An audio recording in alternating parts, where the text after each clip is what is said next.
তো এই ব্যক্তি বাঁচতে চেয়েছিল যে আমি মওতের হাত থেকে বেঁচে যাব। বাবজি ভাইরা, কেউ মওতের হাত থেকে বাঁচতে পারবে না। বাবজি ভাইরা, মা বোনেরা, বলবো সেই কবরে যাওয়ার পূর্বে ভালো কাজ করার চেষ্টা করুন, নেক কাজ করার চেষ্টা করুন। ব্রাদার মিল্লাত ইসলামিয়া, আপনি যদি জানাজাতে অংশগ্রহণ করেন, নবী আমার হাদিসের মধ্যে ঘোষণা করেন সেই ব্যক্তি জানাজাতে অংশগ্রহণ করবে সেই ব্যক্তি এক কেরাত নেকি পাবে। যে ব্যক্তি দাফনে অংশগ্রহণ করবে সেই দুই কেরাত নেকি অংশগ্রহণ করবে। সাহাবায়ে কেরাম জিজ্ঞাসা করছেন, ইয়া রাসূলুল্লাহ, ইয়া হাবিবাল্লাহ, নবী গো, আমরা কেরাত জিনিস বুঝতে পারলাম না, কেরাত জিনিসটা কি?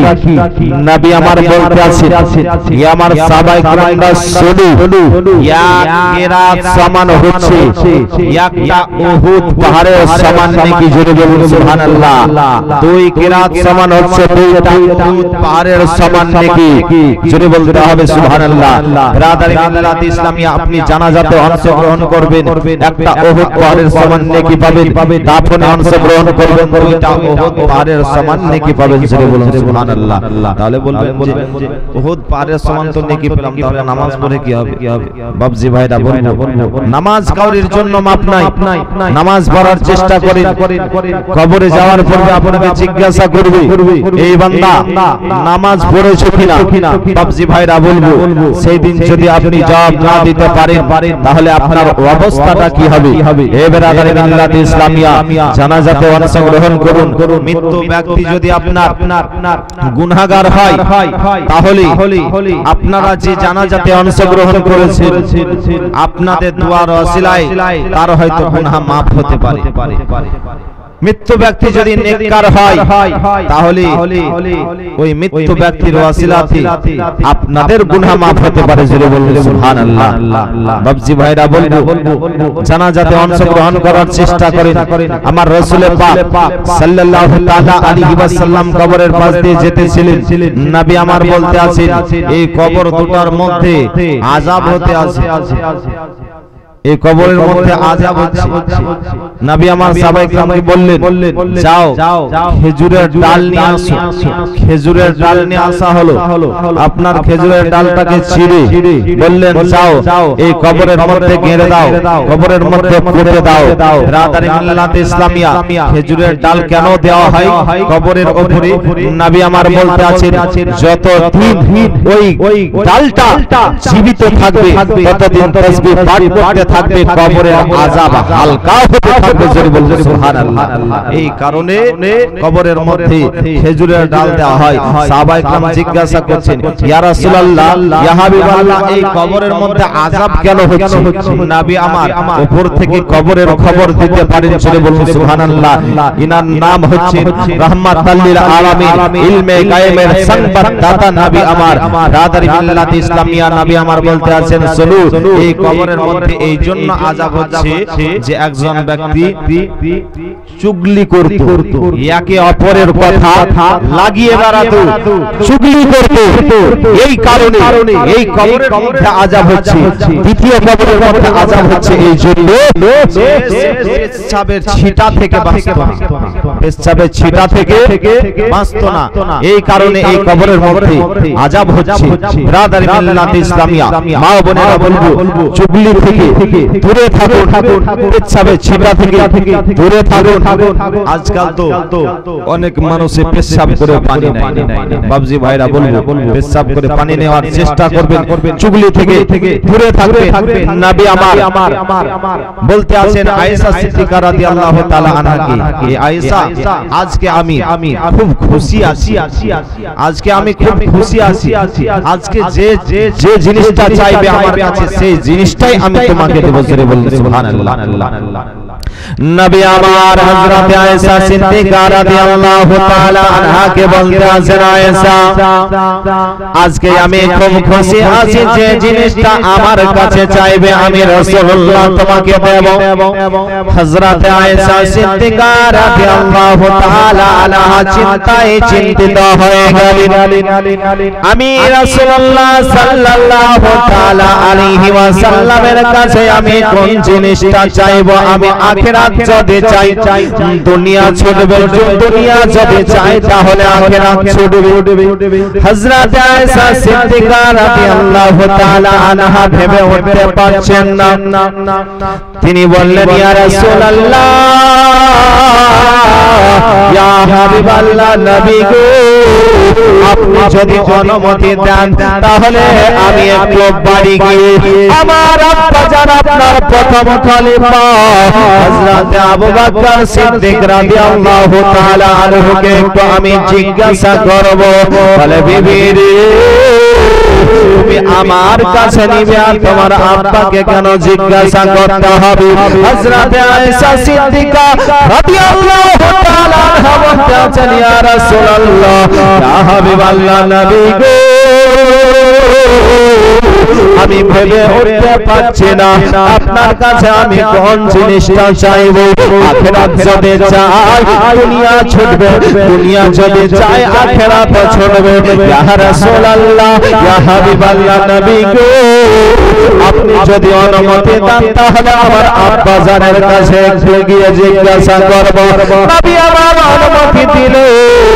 হযরত আয়েশা সিদ্দিকা রাদিয়াল্লাহু তাআলা আনহা বাড়ি আসার পরে আব্বা জানকে বলতে আছেন, আব্বা, আজকে আমার রাসূলুল্লাহ সাল্লাল্লাহু তাআলা আলাইহি ওয়াসাল্লাম বলেছেন যে আমি খুব খুশি আছি, যেই জিনিসটা আমার কাছে চাইবে সেই জিনিসটা আমি তোমাকে আজকে দেব। আব্বা, আমি কোন জিনিসটা চাইবো ভেবে উঠতে পারছি না, আপনার কাছে একটু পরামর্শ নেওয়ার জন্য এসেছি। হযরত আবু বকর সিদ্দিক রাদিয়াল্লাহু তাআলা আনহু বলতে আছেন, বেটি আয়েশা, শোনো রে সাহাবী, আমার নবী মেরাজে গিয়েছিলেন আল্লাহর সঙ্গে দিদার করার জন্য। মেরাজে গিয়েছিলেন, ওই মেরাজের রাত্রিতে আল্লাহর সঙ্গে অনেক কথাবার্তা হয়েছে, অনেক কথোপকথন হয়েছে। আল্লাহর সঙ্গে কথাবার্তা হয়েছে, ওই কথার মধ্য থেকে একটা কথা তুমি জিজ্ঞাসা করবে। ইয়া রাসূলুল্লাহ, আপনি আল্লাহর সঙ্গে দিদার করেছেন, অনেক কথা হয়েছে, তার মধ্য থেকে একটা কথা আমাকে বলেন। হযরত আয়েশা সিদ্দিকা রাদিয়াল্লাহু তাআলা আনহা আব্বা জানের কাছ থেকে এসে রাসূলুল্লাহ সাল্লাল্লাহু তাআলা আলাইহি ওয়াসাল্লামের কাছে এসে হাজির, বলতে আছেন, ইয়া রাসূলুল্লাহ, ইয়া হাবিবাল্লাহ, নবী গো, আপনি তো আল্লাহর সঙ্গে দিদার করেছেন, মেরাজের রাত্রিতে গিয়েছেন, অনেক কথোপকথন হয়েছে।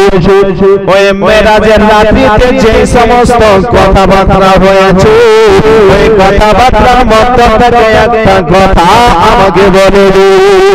নবী আমার আয়েশাকে বলতে আছে, আয়েশা শুনো, মেরাজের রাত্রিতে আমার আল্লাহ রাব্বুল আলামিন আমার সঙ্গে ওয়াদা করেছে যে টুটা ভাঙা মনকে কেউ যদি এক করে দিতে পারে তার জন্য হলো জান্নাত গ্যারান্টি। আয়েশা, আমার আল্লাহ আমার সঙ্গে ওয়াদা করেছে কেউ যদি ভাঙা মনকে এক করে দিতে পারে তার জন্য হচ্ছে জান্নাত গ্যারান্টি। জুড়ে বলুন সুবহানাল্লাহ। আপনার সঙ্গে আপনার ভাই ঝগড়া হয়ে আছে, দ্বিতীয় জন তৃতীয় জন এসে যদি মিলিয়ে দিতে পারে, এক করে দিতে পারে, তার জন্য জান্নাত গ্যারান্টি। জুড়ে বলুন সুবহানাল্লাহ। বেরাদারে মিল্লাতে ইসলামী মিয়া হযরত আয়েশা সিদ্দিকা রাদিয়াল্লাহু তাআলা আনহা নবীর কাছ থেকে আব্বা জানের কাছে আবার আসলেন, বলে আব্বা গো আমার নবী এই কথাটা বলেছে যে টুটা ভাঙা মনকে যদি এক করে দিতে পারো তার জন্য হলো জান্নাত গ্যারান্টি। এই কথা শোনার পরে হযরত আবু বকর জনগণ করতে আরম্ভ করলেন। হযরত আয়েশা জিজ্ঞাসা করেন, আব্বা গো আপনি কন্দন কেন করতে আছেন? খুশির সংবাদ শুনে আপনি কেন কন্দন করতে আছেন? হযরত আবু বকর বলতে আছে, বেটি রে তুমি একটা দিক ভেঙে ফেলেছো, অপর দিকটা ভাবনি রে বেটি। যে টুটা ভাঙা মনকে যদি এক করে দিলে জান্নাত যদি গ্যারান্টি হয়, তাহলে ভালো মনকে যে ব্যক্তি ভেঙে দেয় তাহলে তার কি হতে পারে? যদি টুটা ভাঙা মনকে এক করে দিলে জান্নাত গ্যারান্টি, তাহলে কেউ যদি ভালো মনকে ভেঙে দেয় তাহলে তার জন্য কি হতে পারে? বুঝে নিয়েছেন তার জন্য কি হতে পারে? বুঝে নিয়েছেন। তো বাবজি ভাইরা মা বোনেরা বলবো ভালো মনকে ভেঙে বেড়ায় না, টুটা ভাঙা মনকে এক করে দিতে পারলে জান্নাত গ্যারান্টি। বাবজি ভাইরা মা বোনেরা বলবো টুটা ভাঙা মনকে এক করে দেওয়ার চেষ্টা করবে। বাড়ি ভাঙার চেষ্টা করবেন না, বিবাদ লাগাবেন, চুগলখড়ি করিয়েন না, চুগলখড়ি থেকে দূরে সরে থাকো। তাই তো স্যার বলে मोहब्बत दुरूद पढ़ कर अल्लाहुम्मा सल्ली सय्यिदना मुहम्मद वाला आले सय्यिदना मोहम्मद सल्लल्लाहु ताला अलैहि वसल्लम को साला कराया कफन बढ़ाया रखे बच्चा कौन कबर सवाया गसाला कराया कफन बढ़ाया रखे बच्चा कौन कबर सवाया लोयो बना कलमा बोले आलयो बना बेगलमा बोले या रसूल अल्लाह या हबीब अल्लाह या रसूल अल्लाह या हबीब अल्लाह बोलो गसाल कराया कफन बढ़ाया रखे जखन खबर सवाइया हयो गनो बेगलमा बोले हलयो गनो बेगलमा बोले या रसूल अल्लाह बल्लाह या रसूल अल्लाह या हबीब अल्लाह बंधकर कबर যখন দেবে আমার থাকিতে নবীজি আমার কবর অন্ধকার কবর যখন দেবে আমার থাকিতে নবীজি আমার কবর লইয়া গনবে কোন দোলে হলয়া গনবে কোন দোলে ইয়া রাসূলুল্লাহ ইয়া হাবিবাল্লাহ ইয়া রাসূলুল্লাহ ইয়া হাবিবাল্লাহ গসল পরায়া কফন পরায়া রাখি যখন কবর সওয়াইয়া লইও নবী কলমা বলে লইও নবী কলমা বলে ইয়া রাসূলুল্লাহ বল্লাহ ইয়া রাসূলুল্লাহ বল্লা আপনার নূরের ঝলক লাগিয়া কবর অন্ধকার যাবে চলিয়া আপনার নূরের ঝলক লাগিয়া কবর অন্ধকার যাবে চলিয়া দয়া করে আদিও গোদা দয়া করে আদিও গোদা ইয়া রাসূলুল্লাহ अल्लाह या रसूल अल्लाह या हबीब अल्लाह मुनकर नकीर से या सवाल करबे बसाया दियो नबी पर्दा हटाया मुनकर नकीर से या सवाल करबे बसाया दियो नबी पर्दा हटाया सलाम করিব কদম ধরিয়া সালাম করিব কদম ধরিয়া ইয়া রাসূলুল্লাহ ইয়া হাবিবাল্লাহ ইয়া রাসূলুল্লাহ ইয়া হাবিবাল্লাহ গোসল করায়া আফান পরায়া রাখিব যখন কবর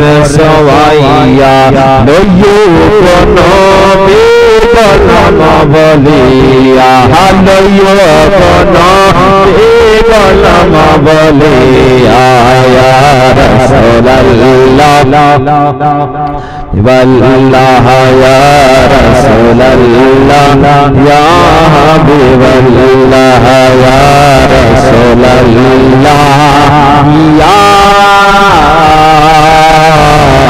حبيب الله ব্রাদার আল্লাহ রাব্বুল আলামিন কোরআন মাজিদের মধ্যে ঘোষণা করেন ওয়া ইম বিনকুম ইল্লা আরিদুহা আল্লাহ রাব্বুল আলামিন বলেন প্রত্যেক ব্যক্তিকে ফুলসিরাতের রাস্তা পার হয়ে যেতে হবে ফুলসিরাতের রাস্তা গো চুলের থেকে মিহিন তারওয়াল থেকে ধার ওই রাস্তা প্রত্যেক ব্যক্তিকে পার হয়ে যেতে হবে এই আয়াত যখন নাযিল হলো রাসূলুল্লাহ সাল্লাল্লাহু তাআলা আলাইহি ওয়াসাল্লামের কানে খবর আসলো যে প্রত্যেক ব্যক্তিকে আপনার উম্মতগণকে যেন এই ফুলসিরাত পার হয়ে যেতে হবে নবী আমার চিন্তায় চিন্তিত হয়ে গেলেন আমার গুনাহগার উম্মতেরা কিভাবে এই ফুলসিরাতের রাস্তা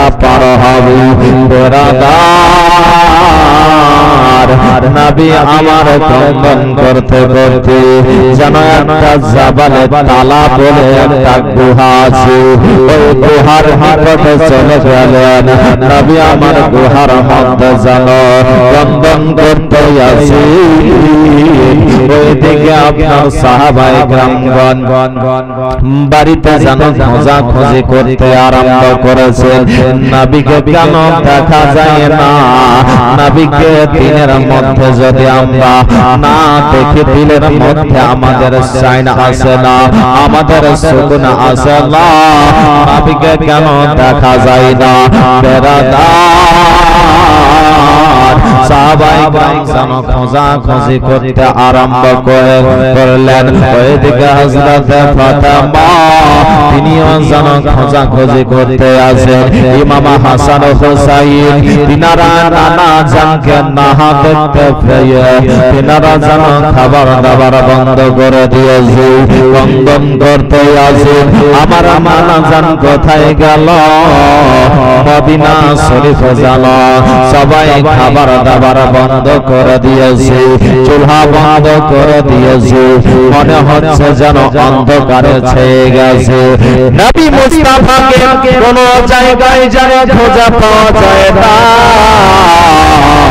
3 দিন হয়ে গেল তবু যেন নবীকে খুঁজে পাওয়া যায় না সাহাবায়ে কেরামগণ খুঁজতে খুঁজতে হযরত আবু হুরায়রা রাদিয়াল্লাহু তাআলা আনহু বলতে আছেন আমি আমি নবীকে খুঁজতে খুঁজতে মনে হচ্ছে দেবানা হয়ে গেছি, মনে হচ্ছে আমি পাগল হয়ে গেছি। খুঁজতে খুঁজতে যেন সামনে দেখলেন একটা মানুষ, তাকে জিজ্ঞাসা করলো যে এইদিকে কি আমাদের নবী মুস্তাফাকে দেখেছো? বলে হ্যাঁ, এই দিক দিয়ে একজন গিয়েছে, দেখেছি মনে হয়। যেতে যেতে একটা চড়োয়ার রাখালের সঙ্গে দেখা হলো, তাকে যেন জিজ্ঞাসা করতে আছে, বাবু আমাদের নবীকে কি দেখেছো? ওই রাখাল বলতে আছে এই গুহার দিক থেকে, গুহার দিকে যেন একটা কে যেন গিয়েছে, আমি নবী কাকে বলে জানি না। ছেলেটা কিন্তু বাবা মুসলমান নয়। বলে নবী কি জিনিস আমি জানি না, তবে এই দিক দিয়ে যেন একটা আমি সুন্দর মানুষকে দেখেছি। ওই রাখাল যেন বলতে আছে ওই গুহার কাছ থেকে যেন কন্দনের আওয়াজ আসে। ওই কন্দনের আওয়াজ যখন শুনতে পাওয়া যায়, আমার ছাগলে যেন ঘাস খায় না, ঘাস খাওয়া যেন বন্ধ করে দিয়েছে। দিন থেকে এই জঙ্গল থেকে যেন আওয়াজ আসছে, কান্নার আওয়াজ। হযরত আবু হুরায়রা তিনি বুঝে নিয়েছেন যে আমার নবী মুস্তাফা হতে পারে। হযরত আবু হুরায়রা রাদিয়াল্লাহু তাআলা আনহু এবার জঙ্গলের দিকে যাবে। বিরাদারে মিল্লাতে ইসলামিয়া ওই জঙ্গলে যাওয়ার পরে গুহার মধ্যে দেখতে আছেন নবী আমার রব্বি হাবলি উম্মতি, রব্বি হাবলি উম্মতি বলে জনকন্দন করতে আছেন। হযরত আবু হুরায়রা রাদিয়াল্লাহু তাআলা আনহু বলতে আছেন, ইয়া রাসূলুল্লাহ, ইয়া হাবিবাল্লাহ, নবী গো আপনি সিজদা থেকে মাথাটা উত্তোলন করুন, আপনি মদিনা শরীফে চলুন। আপনাকে না দেখতে পেয়ে সবাই যেন খোঁজাখুঁজি করতে আসে, কেউ যেন খাবার দাবার করে না, সবাই খাবার দাবার বন্ধ করে দিয়েছে। মনে হচ্ছে মদিনা শরীফে অন্ধকার ছেয়ে গেছে। ইয়া রাসূলুল্লাহ, ইয়া হাবিবাল্লাহ, নবী গো আপনার নাতি মামা হাসান ও হুসাইন আপনাকে না দেখতে পেয়ে এনারা যেন বছর নয়নে কন্দন করতে আছে। ইমাম হাসান ও হুসাইন খাবার দাবার বন্ধ করে দিয়েছে, ফাতেমা যেন কন্দন করে, সবাই খোঁজাখুঁজি করতে আছে। ইয়া রাসূলুল্লাহ, আপনি একবার মাথাটা উত্তোলন করুন। তবে আমার নবী মুস্তাফা সিজদা থেকে মাথা উত্তোলন করেন না। সাহাবায়ে কেরামদের কানে খবর পৌঁছে গেল, নবী আমার গুহার মধ্যে যেন কন্দন করতে আছে। ইয়া রাব্বি হাবলি উম্মতি বলে কন্দন করতে আছে। হযরত আবু বকর সিদ্দিক, হযরত ওমর ফারুক, হযরত ওসমান গনি, হযরত আলী মুর্তজা রাদিয়াল্লাহু তাআলা আনহু তিনারা যেন পৌঁছে গেলেন। সবাই যেন বলতে আছেন, ইয়া রাসূলুল্লাহ, ইয়া হাবিবাল্লাহ, নবী গো সিজদা থেকে আপনি মাথাটা উত্তোলন করুন। আপনাকে না দেখতে পেয়ে আমাদের দিলের মধ্যে আরাম আসে না, আমাদের দিলের মধ্যে সুকুন আসে না, চাই না, আসে না। ইয়া রাসূলুল্লাহ,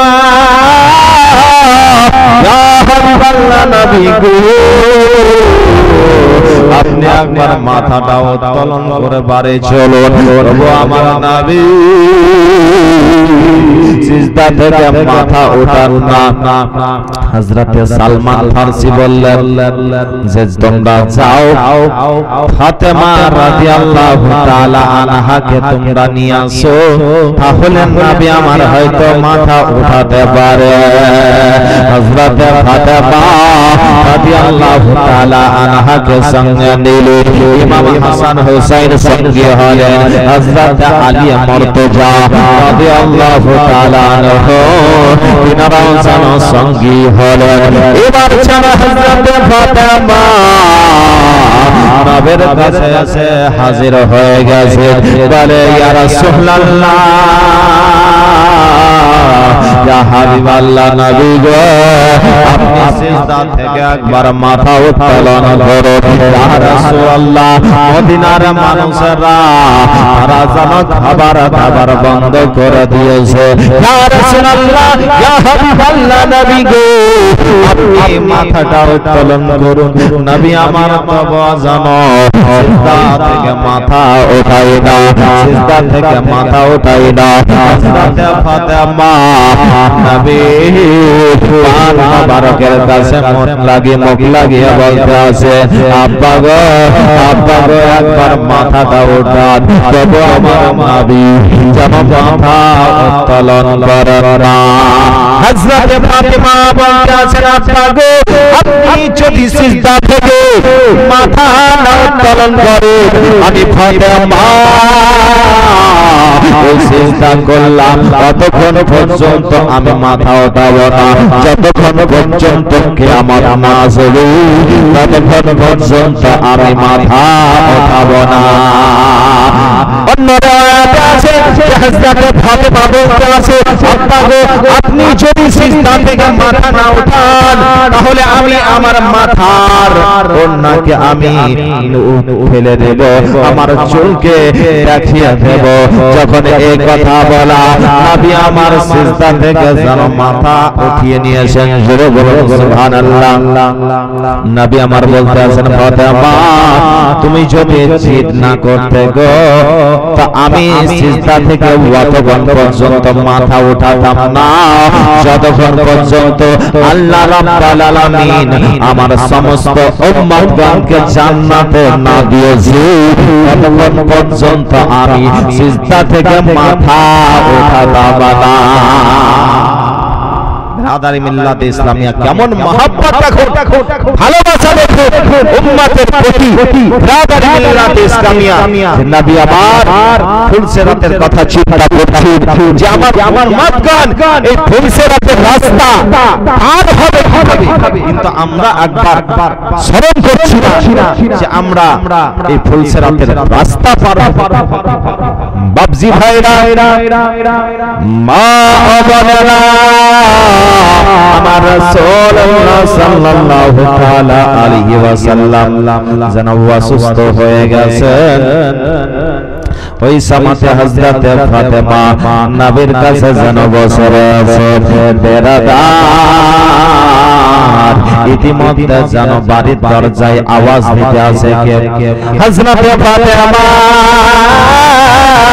দরজায় আসার পরে বলতে আছে কে আছো গো আমার আব্বা যেন অসুস্থ হয়ে আছে এখন আপনি ঘুরে যান আবার যেন নবীর কাছে এসে বসে আছে আবার দ্বিতীয়বার যেন আওয়াজ দিতে আসি হযরত ফাতেমা রাদিয়াল্লাহু তাআলা আনহা বলতে আছেন আমার আব্বা যেন অসুস্থ আছে পরে আসবেন আবার তৃতীয় দিন যেন আওয়াজ দিতে আসে বলতে আছে আমার আব্বা যেন অসুস্থ নবী আমার ফাতেমার হাত দুটোকে ধরে বলতে আছে বেটি দরজা খুলে দাও দরজা খুলে দাও দরজা খুলে দেওয়া হলো দেখতে আছেন ইসরাইল ফেরেশতা হাজির ইসরাইল ফেরেশতা হাজির নবীর কাছে অনুমতি নিলেন সালাম প্রদান করলেন বলেন কি খবর বলেন ইয়া রাসূলুল্লাহ ইয়া হাবিবাল্লাহ আল্লাহর হুকুম হয়েছে আল্লাহর হুকুমে আমি এসেছি আপনি যদি অনুমতি দেন তাহলে আমি রূহটা কবজ করব নবী আমার বলতে আছেন হে ইসরাইল ফেরেশতা বলো তুমি আমার জান কবজ করবে ঠিক আছে কিন্তু আমার উম্মতগণের তুমি জান কিভাবে কবজ করো তুমি মানুষের জান কিভাবে কবজ করো বলো ইসরাইল ফেরেশতা বলতে আছেন ইয়া রাসূলুল্লাহ ইয়া হাবিবাল্লাহ নবী গো ৭০,০০০ তরোয়ালের আঘাত একটা মানুষের মধ্যে মারলে যত আঘাতটা লাগে ৭০,০০০ তরোয়ালের আঘাত আঘাত যত লাগে ওই রকম আমি কষ্ট দিয়ে মানুষের জান কবজ করি। 70,000 তরোয়ালের আঘাত যেরকম আঘাত লাগে ওই রকম আঘাত দিয়ে ইসরাইল ফেরেশতা জান কবজ করে। নবী আমার জিজ্ঞাসা করছেন যে আমার উম্মতগণেরও কি তুমি এই রকম আঘাত দিয়ে জান কবজ করো? বলতে আছেন হ্যাঁ।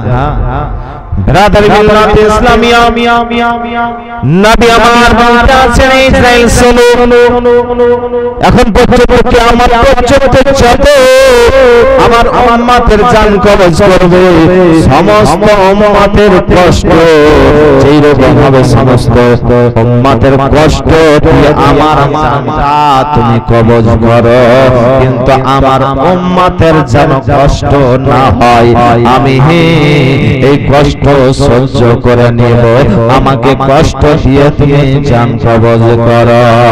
আল্লাহর হুকুম হয়ে গেল। ইসরাইল ফেরেশতাকে বলতে আছে ও ইসরাইল আমার হাবিবকে জানিয়ে দাও যে তোমার উম্মতগণের জান এইভাবে কবজ করা হবে যেই রকম আটা সানার পরে আটার মধ্যে যদি চুল থাকে ওই চুলটাকে বের করে নেওয়া হয়, আপনার আস্তে আস্তে বের হয়ে চলে আসে, বুঝতে পারা যায় না, ওই রকম ভাবে আপনার উম্মতের জান কবজ করা হবে। জোরে বলুন সুবহানাল্লাহ। ইয়া রাসূলুল্লাহ আপনার উম্মতের কোনো কষ্ট হবে না, আঘাত হবে না, আমি আসাবের সহিত জান কবজ করব। ব্রাদার আপনি যদি গুনাহগার হন, চুরি করে বেড়ান, মদ খেয়ে বেড়ান, তাহলে আপনার আসানের সহিত জান কবজ হবে? কখনোই হবে না। বাবজি ভাইরা ভালো কাজ করতে হবে, নেক কাজ করতে হবে, নেক আমল করতে হবে, তবে তো আপনার আসানের সহিত জান কবজ হবে। তাই তো স্যার বলেন চোখের পলকে তুমি হতে পারো না, চিরতরে বন্ধ হবে তোমার নিঃশ্বাস। বলুন সুবহানাল্লাহ। চোখের পলকে তুমি হতে পারো না, চিরতরে বন্ধ হবে তোমার নিঃশ্বাস। চোখের পলকে তুমি হতে পারো না, চিরতরে বন্ধ হবে তোমার নিঃশ্বাস। হবে তোমারি নাম, হবে তোমারি নাম মসজিদের পাইকে, আর বাড়িওয়ালা নাই রে বাড়ি নাই রে দুনিয়াতে, বাড়িওয়ালা নাই রে বাড়ি নাই রে দুনিয়াতে। চোখের পলকে তুমি হতে পারো না, চিরতরে বন্ধ হবে তোমার নিঃশ্বাস। হবে তোমারি নাম, হবে তোমারি নাম মসজিদের পাইকে, আর বাড়িওয়ালা নাই রে বাড়ি নাই রে দুনিয়াতে, বাড়িওয়ালা নাই রে বাড়ি নাই রে দুনিয়াতে। তোমার ভয়ে থাকতো মানুষ ছিল বাহাদুরি, তোমার ভয়ে থাকতো মানুষ ছিল বাহাদুরি, ভাবনি হাওয়ায় ওরা তুমি যে রঙের ধরে, শয়তান দিলে মালিক, শয়তান দিলে মালিক পারবে না থাকিতে, বাড়িওয়ালা নাই রে বাড়ি নাই রে দুনিয়াতে, বাড়িওয়ালা নাই রে বাড়ি নাই রে দুনিয়াতে। চোখের পলকে তুমি হতে পারো না, চিরতরে বন্ধ হবে তোমার নিঃশ্বাস। বাড়ি গাড়ি মেটারে টাকার পাহাড়, বাড়ি গাড়ি মেটারে টাকার পাহাড়, বিলাসিতায় কেটেছে জনম কত হাহাকার, বাড়ি গাড়ি মেটারে টাকার পাহাড়, বিলাসিতায় কেটেছে জনম কত হাহাকার। রঙিন পোশাক ফুলে হবে, রঙিন পোশাক ফুলে হবে, সাদা কাপড় পরিতে, বাড়িওয়ালা নাই রে বাড়ি নাই রে দুনিয়াতে, বাড়িওয়ালা নাই রে বাড়ি নাই রে দুনিয়াতে। চোখের পলকে তুমি হতে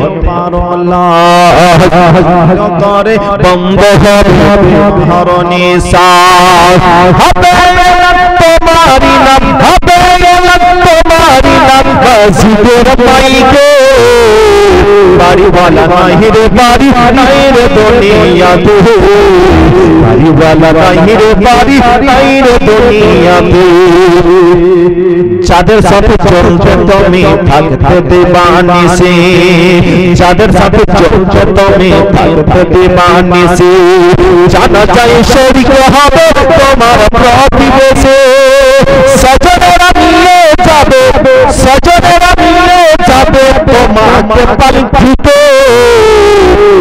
বাড়িওয়ালা নাই রে বাড়ি নাই রে দুনিয়াতে বাড়িওয়ালা নাই রে বাড়ি নাই রে দুনিয়াতে মেরি পালকে তুমি পারলা তরে বম্ব হবে হরিণী সাজ হবে তোমারি নাম হবে তোমারি নাম মসজিদের মাইকে বাড়িওয়ালা নাই রে বাড়ি নাই রে দুনিয়াতে বাড়িওয়ালা নাই রে বাড়ি নাই রে দুনিয়াতে বাড়িওয়ালা নাই রে বাড়ি নাই রে দুনিয়াতে আল্লাহুম্মা সাল্লি মাওলানা মুহাম্মদ ওয়ালা আলি মাওলানা মুহাম্মদ সাল্লাল্লাহু আলাইহি ওয়াসাল্লাম। বাবজি ভাইরা এই যে দরুদ শরীফ পাঠি বললেন, দরুদ শরীফ পাঠি বললে কত নেকি পাওয়া যায়? 10টা নেকি পাওয়া যায়। 10টা গুনাহ ঝরে হয়। বিরাদারি মিল্লাত ইসলামিয়া হযরত মুহাম্মদ বিন সুলাইমান জিজালি রাহমাতুল্লাহ আলাইহি তিনি সফর করতেছিলেন, রাস্তা দিয়ে যেতে যেতে দেখতে আছেন জোহরের টাইম হয়ে গেছে।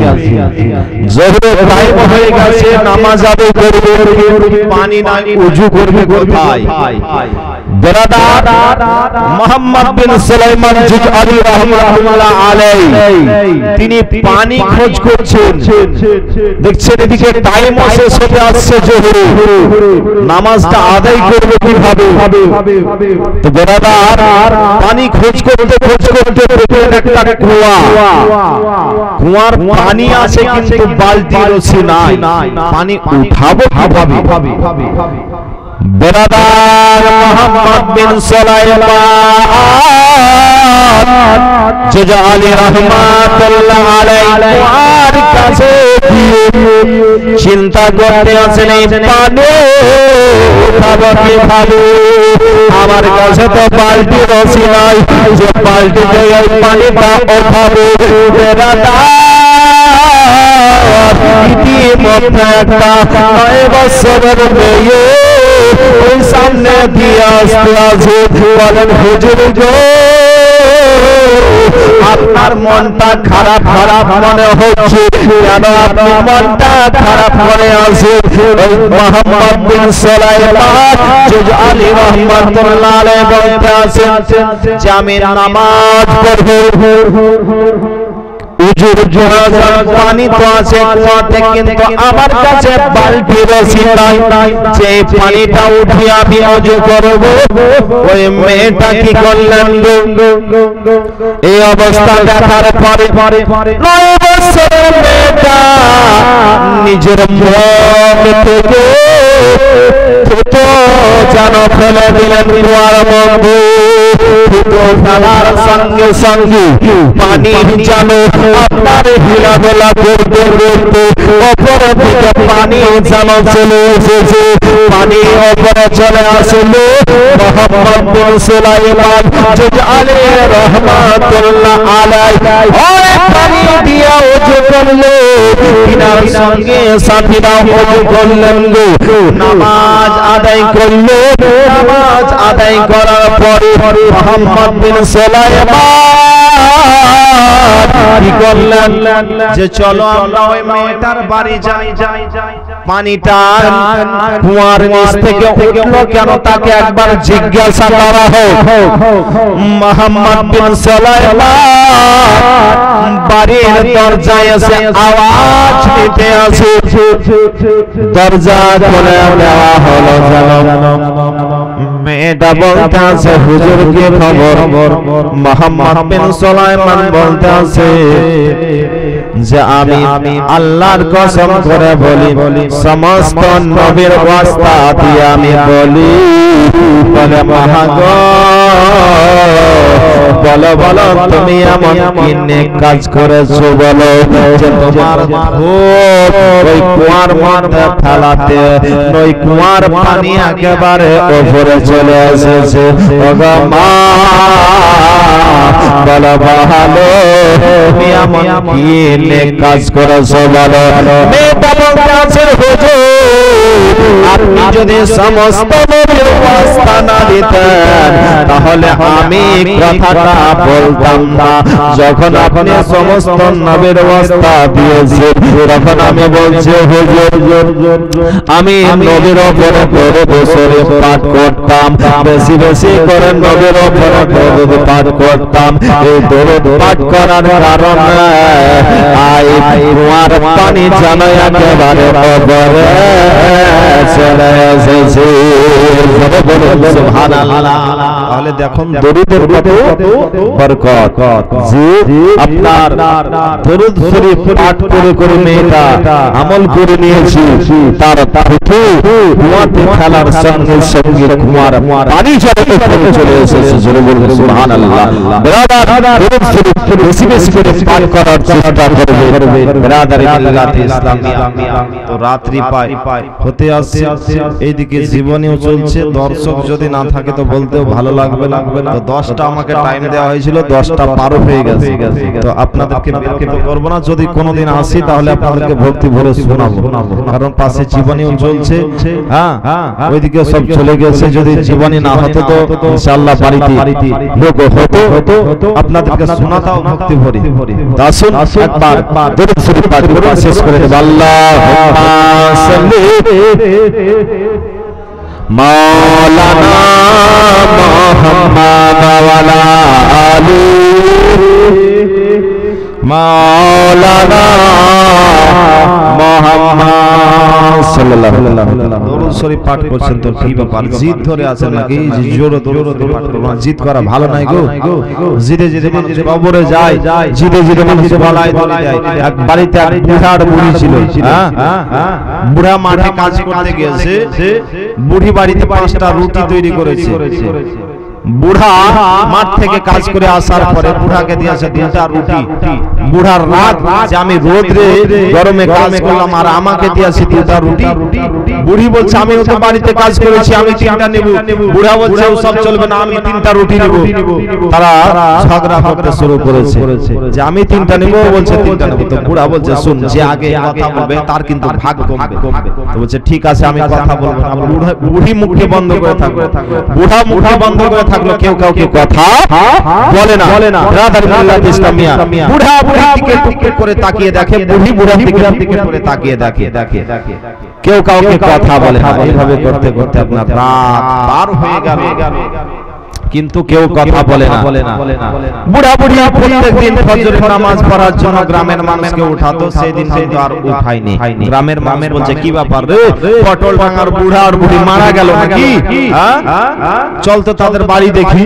ব্রাদার এবার সকাল হয়ে গেছে, তারা মনে মনে করছে যে সকাল হয়ে গেছে, গ্রামের মানুষ তো বাড়ি আসবে, বাড়ি আসলে কথা বলতে হবে, কথা বললে তো ভাগ কমবে। তো তারা কিন্তু বারান্দাতে 60 হয়ে শুয়ে গেল। গ্রামের মানুষ দরজা খুলে দেখছে তো সত্যি ধরে তো 60 হয়ে পড়েছে, মরেই গেছে বুড়া আর বুড়ি। চল একটু কাছে গিয়ে দেখি। কাছে যাওয়ার পরে বুড়ার নাকে হাত দিয়েছে, নিঃশ্বাস টেনে নিয়েছে বুড়া। তখন বলছে এই তো বুড়া মারা গেছে। মাওলানা সাহেব মাইকে বলেন যে পটল ডাঙ্গার বুড়া আর বুড়ি মারা গেছে, জোহরের নামাজের পরে তাদের জানাজা হবে। বুড়া বুড়ি চিন্তা করছে, দেখছে বুড়ি তখনই যদি আমাকে 3টা রুটি দিতি তাহলে তো এই মাইকে মরার কথা এলান হতো না।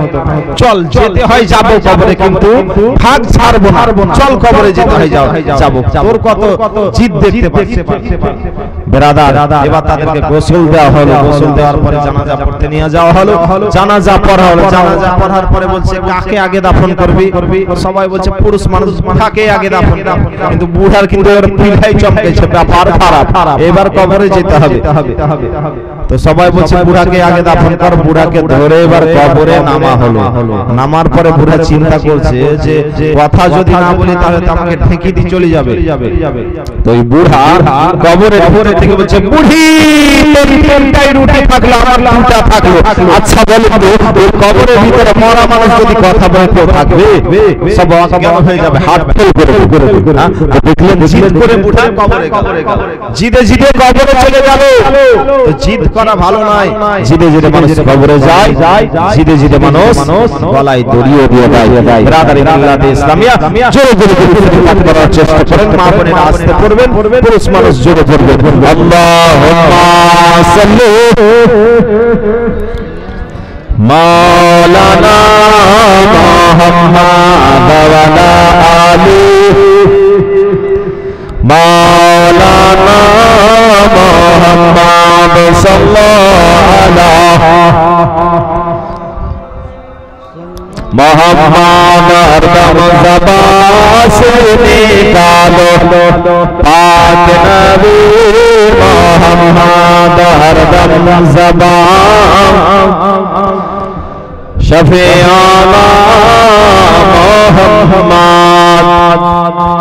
के दिन ना के दिन तो मारिका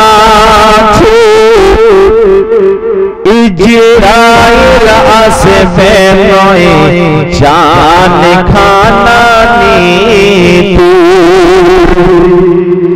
একদিন না একদিন তোমার কাছে ইজরাইল আসবে নয় জান খানা নীতু ইজরাইল আসবে জান খানা নীতু অগনিয়ে যাবে জলদি তোমায় নিয়ে যাবে জলদি তোমায় বুঝতে পারবে না যে একদিন না একদিন তোমার কাছে ইজরাইল আসবে জান খানা নীতু ইজরাইল আসবে জান খানা নীতু জন্ম নিলে তুমি এই দুনিয়াতে মরতে হবে একদিন মনে রাখো যে মরতে হবে একদিন মনে রেখো যে আর জন্ম নিলে তুমি এই দুনিয়াতে মরতে হবে একদিন মনে রেখো যে মরতে হবে একদিন মনে রেখো যে খাতে করে নিয়ে যাবে খাতে করে নিয়ে যাবে কবর খানাতে একদিন না একদিন তোমার কাছে ইজরাইল আসবে জান খানা নীতু ইজরাইল আসবে জান খানা নীতু কবরে নামার পরে ওই দুই জান্নাতে পরে গতময় পেমেছে মাটি পরে তোমায় পেমেছে মাটি কবরে নামার পরে ওই দুই জান্নাতে পরে পারে গো তোমায় দেবেন যে মাটি ও তারপরে গো তোমায় দেবেন যে মাটি 40 কদম চাওয়ার পরে 40 কদম চাওয়ার পরে তোমায় সওয়াল জবাব চলে